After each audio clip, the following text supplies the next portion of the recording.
जय श्री कृष्णा, राधे राधे। आप सभी को भाद्रपद माह के कृष्ण पक्ष में आने वाली एकादशी की हार्दिक शुभकामनाएं। आज की इस वीडियो में अपने जानेंगे कि इस एकादशी का नाम क्या है और इस एकादशी का व्रत क्यों किया जाता है। व्रत करने की आसान सी विधि, अगर आप उद्यापन करना चाहते हैं तो उद्यापन कैसे करें, पूजा करने का शुभ मुहूर्त कब है और इस व्रत में कौन सी कथा सुननी चाहिए, यह सब कुछ जानने के लिए वीडियो को अंत तक ध्यान से सुनना। एकादशी का व्रत हिंदू धर्म में सब व्रतों में सबसे सर्वश्रेष्ठ माना गया है। एकादशी का व्रत भगवान श्री हरि विष्णु को समर्पित है। जो भी श्रद्धालु एकादशी का व्रत रखते हैं उन्हें भगवान विष्णु का विशेष रूप से आशीर्वाद प्राप्त होता है। भाद्रपद माह के कृष्ण पक्ष में आने वाली एकादशी को अजा एकादशी के नाम से जाना जाता है। मान्यता के अनुसार अजा एकादशी के दिन व्रत रखकर बड़ी ही श्रद्धा भाव से भगवान श्री हरि विष्णु और माता लक्ष्मी की पूजा अर्चना करने से समस्त पापों का नाश होता है। यह एकादशी अश्वमेध यज्ञ का फल देने वाली है। एकादशी के दिन व्रत उपवास रखकर और रात्रि को जागरण करके श्री हरि विष्णु का पूजन अर्चन तथा ध्यान करना चाहिए। अजा एकादशी का व्रत भाद्रपद माह के कृष्ण पक्ष की एकादशी को रखा जाता है। इस व्रत को करने वाले जातक सभी कष्टों से मुक्ति पाते हैं और भगवान विष्णु और माता लक्ष्मी का आशीर्वाद भी पाते हैं। इस व्रत को करने से सुख, शांति, समृद्धि तथा सभी कष्टों से मुक्ति मिलती है। अजा एकादशी के दिन भगवान श्री हरि विष्णु के केशव स्वरूप की पूजा की जाती है, जिससे कभी भी व्रत रखने वाले को शारीरिक, मानसिक या आर्थिक अन्य किसी प्रकार के कष्ट नहीं मिलते। यह व्रत ज्यादातर महिलाओं द्वारा किया जाता है। इसका महत्व यह है, इस व्रत को करने से पुत्र की प्राप्ति होती है। पुत्र को हो रही व्याधि तथा कष्टों का निवारण होता है। अगर किसी महिला को संतान की प्राप्ति नहीं हो रही है तो उन्हें ये व्रत जरूर करना चाहिए। इस व्रत को करने से पुत्र प्राप्ति के साथ साथ पुत्र को हो रही सभी व्याधियां दूर हो जाती। साल 2023 में अजा एकादशी का व्रत 10 सितंबर रविवार के दिन रखा जाएगा। अगर आप भी अजा एकादशी का व्रत रखना चाहते हैं तो एकादशी के दिन सुबह जल्दी उठें, नित्य कर्मों से निवृत्त होकर स्नान करें, भगवान श्री हरि विष्णु की फोटो या प्रतिमा के आगे घी का दीपक जलाएं और एक कलश जल से भरकर रख लें। थोड़ी सी चीनी या मिश्री वहां पर रख लें। फिर भगवान श्री हरि विष्णु का स्मरण करते हुए व्रत का संकल्प लें। उसके बाद में ओम नमो भगवते वासुदेवाय मंत्र का 108 बार जाप करें। उसके बाद में एकादशी व्रत कथा सुने। जैसे ही व्रत कथा समाप्त होती है तो श्री हरि विष्णु की आरती भी अवश्य सुननी चाहिए। जब भी आप कथा कहें तो ध्यान रखें कि हाथ में थोड़ी सी चीनी या मिश्री के दाने लेकर कथा सुननी चाहिए। भगवान श्री हरि विष्णु को पीले चंदन का या फिर हल्दी का तिलक लगाएं, लेकिन महिलाओं को अपने माथे पर कभी भी चंदन का तिलक नहीं लगाना चाहिए। वो हल्दी का तिलक लगा सकती हैं या फिर कुमकुम का तिलक लगा लें। सुहागिन महिलाओं को चंदन का तिलक अपनी गर्दन पर लगाना चाहिए। माथे पर अशुभ माना जाता है, इसीलिए इस बात का खास तौर से ध्यान रखें। जब पूजा पाठ समाप्त हो जाए तो आपके हाथ में जो चीनी या मिश्री के दाने आपने लिए हैं वो भगवान श्री हरि विष्णु के सामने अर्पित कर दें और थोड़े से दाने उस कलश में डाल लें। फिर उस जल से सूर्य भगवान को अर्घ्य दें और अपने मंगल जीवन की कामना करें। एकादशी के दिन श्री हरि विष्णु को तुलसी दल जरूर चढ़ाना चाहिए, लेकिन इसके भी कुछ नियम होते हैं। एकादशी के दिन और रविवार के दिन तुलसी दल नहीं तोड़े जाते, इसीलिए आप ऐसा करें कि पहले दिन तोड़कर रख लें या फिर उसी दिन तुलसी के नीचे गिरे हुए पत्ते हों तो वो साफ, जो कटे फटे ना हो, वो उठाकर धोकर भगवान श्री हरि विष्णु के चरणों में अर्पित कर सकते हैं। एकादशी के दिन तुलसी माता को स्पर्श नहीं करना चाहिए और ना ही उसमें जल देना चाहिए। हाँ, तुलसी माता की पूजा कर सकते हैं। शाम के समय एक घी का दीपक अवश्य जलाएं, क्योंकि तुलसी माता की पूजा किए बिना भगवान श्री हरि विष्णु की पूजा अधूरी होती है। जब भी एकादशी की व्रत कथा सुने तो साथ में तुलसी माता की कथा अवश्य सुननी चाहिए। जब दूसरे दिन आप व्रत का पारण करते हैं तो सुबह जल्दी उठकर स्नान करें। सबसे पहले तुलसी माता में जल अर्पित करें, उसके बाद में तुलसी माता की कथा सुने, उसके बाद में श्री हरि विष्णु की पूजा करें और फिर से 108 बार ओम नमो भगवते वासुदेवाय मंत्र का जाप करें। उसके बाद में पहले ब्राह्मणों को भोजन करवाना चाहिए। 1-2 अपनी श्रद्धा अनुसार एक ब्राह्मण जरूरी होता है। ब्राह्मण सुयोग्य, सुपात्र होना चाहिए। उसे भोजन करवाकर यथासंभव दान दक्षिणा देकर प्रसन्नचित मन से विदा करना चाहिए। उसके बाद में भगवान श्री हरि विष्णु से पूजा पाठ में हुई भूल चूक के लिए क्षमा मांगे और व्रत का पारण कर लें। एकादशी का व्रत रखने वालों को कुछ जरूरी नियम होते हैं, उनका ध्यान रखना चाहिए। एकादशी के दिन महिलाओं को बाल नहीं धोने चाहिए और ना ही कपड़े धोने चाहिए। एकादशी के दिन काले रंग के और नीले रंग के वस्त्र धारण नहीं करने चाहिए। एकादशी के दिन आपके घर में कोई भी सदस्य चावल ना खाएं, इस बात का ध्यान रखें। व्रत रखें या ना रखें, लेकिन एकादशी के दिन चावल नहीं खाए जाते। और इस दिन घर में किसी भी तरह का लड़ाई झगड़ा ना करें, तनाव का माहौल ना रखें, किसी की चुगली या निंदा नहीं करनी चाहिए। एकादशी के दिन अगर आप दान करना चाहते हैं तो जल का, फल का और कपड़े का दान कर सकते हैं, लेकिन ध्यान रखें कि इस दिन अन्न का दान नहीं करना चाहिए। अगर आप अन्न का दान करना चाहते हैं तो द्वादशी के दिन करें, इससे आपको अक्षय पुण्य फलों की प्राप्ति होगी। और अगर आपको एकादशी के व्रत का उद्यापन करना है तो आपको इसके लिए जरूरी नियम ये होता है कि आपको 1 साल तक लगातार 24 एकादशी का व्रत करना होता है। इसके अंदर एक भी व्रत आपको छोड़ना नहीं। अगर इस बीच अधिक मास आ जाए तो आपको 26 एकादशी का व्रत करना होता है। उसके बाद में आप व्रत का उद्यापन कर सकते हैं। एकादशी व्रत का उद्यापन कैसे करें, इसकी सारी जानकारी नीचे कमेंट बॉक्स में लिंक दी हुई है, उसमें दी गई है। आपको उद्यापन करना है तो आप देख सकते हैं। अजा एकादशी के व्रत का पारण 11 सितंबर सोमवार को किया जाएगा।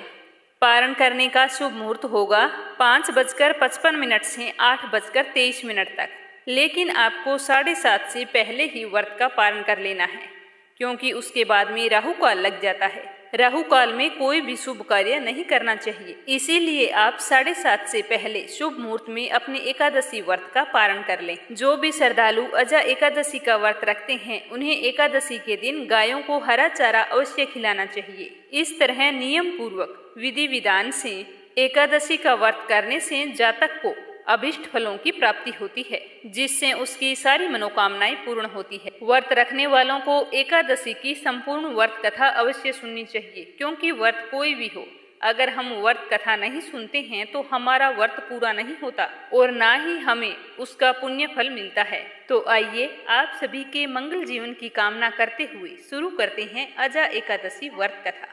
बोलो श्री हरि विष्णु की जय हो, बोलो लक्ष्मी माता की जय हो। एक बार युधिष्ठिर ने भगवान श्री कृष्ण से पूछा कि हे माधव, आपने सावन माह के शुक्ल पक्ष की एकादशी के बारे में विस्तार पूर्वक बताया। अब मैं भाद्रपद माह के कृष्ण पक्ष में आने वाली एकादशी के बारे में जानना चाहता हूँ।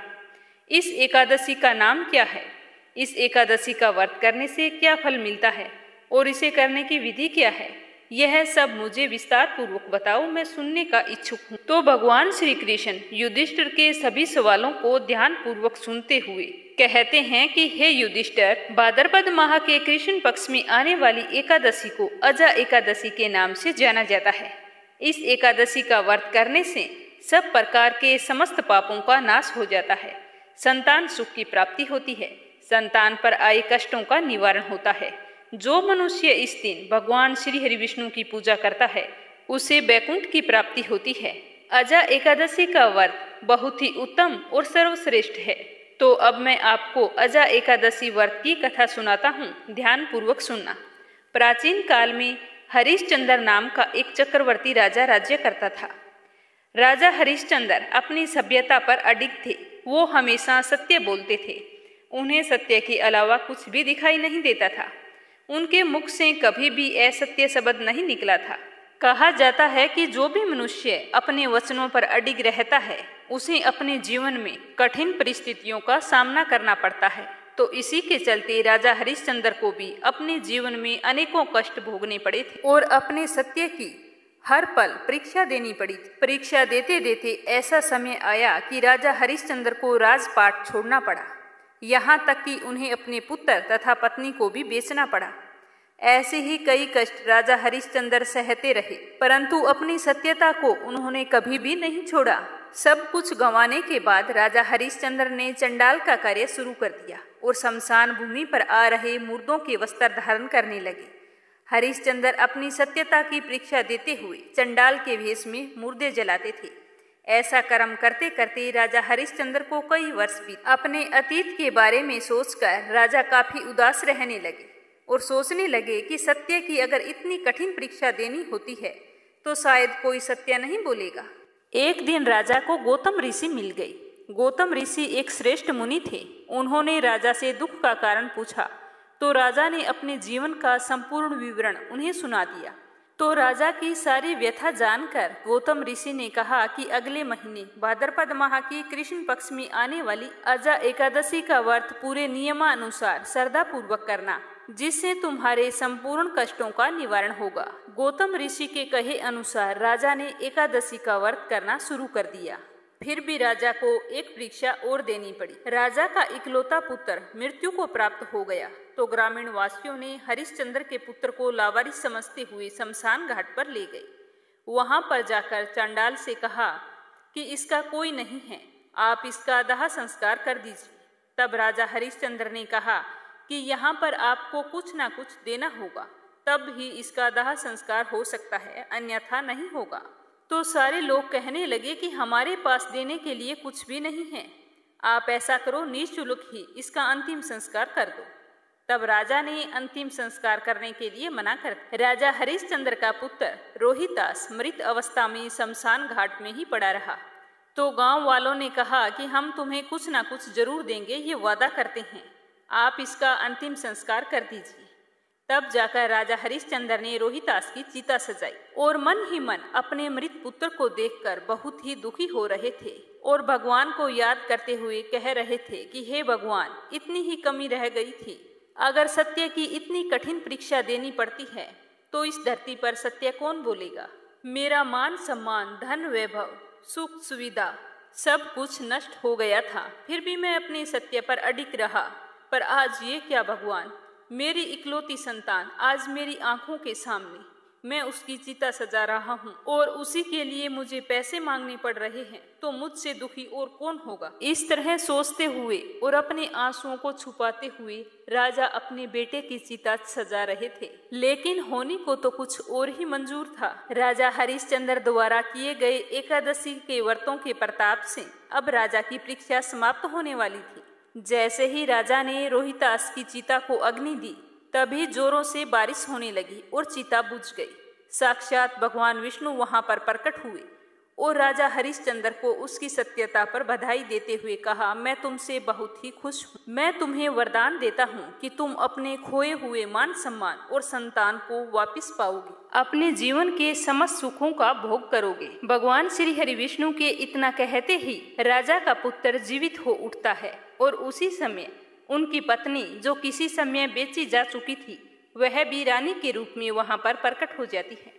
तो यह देखकर राजा हरिश्चंद्र समझ ही नहीं पाते कि यह सब क्या हो रहा है। तब भगवान विष्णु स्वयं कहते हैं कि यह आपकी एक सत्यता की परीक्षा थी, तुम इस परीक्षा में सफल हुए कि तुम अपने जीवन के समस्त सुखों का उपभोग करो। तो भगवान श्री हरि विष्णु की बात सुनकर राजा हरिश्चंद्र कहते हैं कि ये तो ठीक है प्रभु, लेकिन इस प्रकार की कठिन परीक्षा आप किसी आम आदमी की कभी मत लेना, वरना सत्य से भरोसा उठ जाएगा, क्योंकि सत्यता की इतनी कठिन परीक्षा शायद कोई ना दे पाए। मैंने दी है, मुझे ही पता है। तो भगवान श्री हरि विष्णु उनको आशीर्वाद देते हुए अंतर्ध्यान हो गए। गांव वाले यह सब कुछ देख रहे थे, उन्हें बहुत ही आश्चर्य हुआ और उन्हें पता चला कि ये हमारे राजा हरिश्चंद्र हैं, तो वो उन्हें बड़ी ही खुशी से गाजे बाजे के साथ राजमहल में लेकर आए। तो यह सब कुछ राजा हरिश्चंद्र द्वारा किए गए एकादशी व्रत के प्रभाव से हुआ। एकादशी व्रत के पुण्य फल से राजा हरिश्चंद्र को संपूर्ण सुख, शांति तथा राज्य की प्राप्ति हुई और उनका पुत्र और पत्नी दोनों राजभवन में सकुशल लौट आए। इसीलिए अजा एकादशी का व्रत अवश्य करना चाहिए और जिन्हें पुत्र कष्ट होता है उन्हें पुत्र कष्ट निवारण के लिए इस व्रत को जरूर करना चाहिए। हमारी धार्मिक मान्यता तो यही कहती है, फिर भी कोई गलती हो गई हो तो क्षमा करना। तो ये थी अजा एकादशी व्रत से जुड़ी हुई संपूर्ण जानकारी और व्रत कथा। सुनकर आपको कैसा लगा कमेंट बॉक्स में बताना और साथ ही जय हो विष्णु भगवान की, जय हो लक्ष्मी माता की अवश्य लिखना। और अगर आपने मीरा भक्ति चैनल को सब्सक्राइब नहीं किया है तो जरूर करना, साथ ही बेल आइकन को भी दबाना। और आपसे मेरा निवेदन है 10 को सुबह मीरा भक्ति पर प्रस्तुत होने वाली अजा एकादशी की संपूर्ण व्रत कथा सुनकर भगवान श्री कृष्ण की अनन्य भगत मीरा का मान बढ़ाना, ताकि हमारा मीरा भक्ति परिवार कामयाबी की तमाम ऊंचाइयों को छू सके और हमारा सपना साकार हो। भगवान श्री हरि विष्णु आपकी सारी मनोकामनाएं पूरी करे। जय श्री कृष्णा। राधे राधे।